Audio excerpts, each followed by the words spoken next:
At exactly 11:15 a.m. on Saturday morning of July the 27th, 1985, martial music started playing on Radio Uganda, and hours later, a voice came on announcing that then-President Dr. Apollo Milton Obote had been overthrown.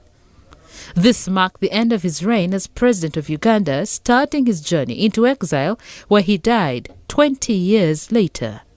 New Vision TV interviewed his former bodyguard, Dayz Semakula, not real names, to reconstruct Obote's last day as president.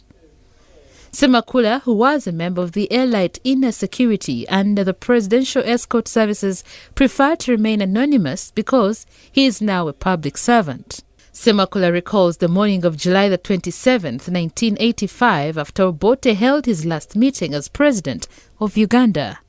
On Friday evening, inside the President's office at Parliamentary Building, a meeting was taking place discussing how to counter the force that was marching from Gulu to attack Kampala.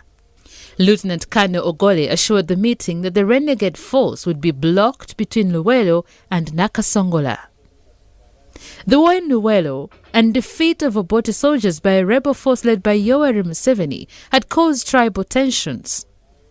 Obote and the Chief of Staff, Brigadier Smith Opon Achak, were Langi, while the Chief of Defence Forces and Commander of the 4th Division based in Gulu, General Tito Okello, and Major General Basilio Alala Okello, respectively, were Acholis. Obote also told the meeting that Zambia government had accepted to send troops to help. A plane loaded with uniforms and military equipment had arrived at Entebbe Airport that Friday. The soldiers, to elude detection, were to arrive in a separate plane at 12 p.m. the next day, July the 27th. However, they did not land as planned, as by 11 a.m. Basilio's forces had overrun Kampala. At night on July the 26th, the Vice President, Paulo Mwanga, rang the President and advised him to leave Kampala for his safety. Obote's inner security had also been informed. Obote had retired to his suite in Nile Mansions, present Serena Hotel, after a long day. It was at 2 a.m. when we got information the pro-Obote soldiers who had laid the ambush had surrendered and joined the advancing force. "Oh, my dear," Obote responded, throwing his hands in the air, when I informed him about the developments and told him we were leaving Nile Mansions. We then drove him to Dr. Henry Opiate's home at Impala Avenue, Kololo, at 2:45 a.m. Obote told some of his ministers and top security officials who had assembled, "I am not going to move again. I fought Amin. I do not want to fight again. I'm going to die here." Eventually, a decision was made that Obote leaves for Jinja as the army tried to contain the situation. So he was told that he was being evacuated to Jinja and would stay at the Nightingale guest house near Ripon Falls Hotel. We left Dr. Opiate's house at 4:30 a.m. in 5 cars as the advance Basilio force reached the outskirts of Kampala. I sat in the lead car from where I would work out the route. Though Obote thought about Jinja, I was planning to go past. The first roadblock the motorcade ran into was in Mukono. "Who are you?" a soldier shouted. "No one is going to escape. We shall all die here." "Who are you?" the soldier insisted. I told him my name.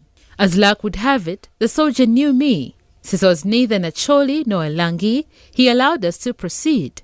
I assured the soldier the President had asked us to pick his wife Mama Miria Obote, who was traveling by road from Nairobi. At 5 a.m., soldiers from the Gaddafi barracks were taking position at the Owen Falls Dam, and we slipped through using the story of picking Mama Miria. At the Jinja roundabout, I notified Obote that we were heading to Kenya. "Oh, my dear," was Obote's reply.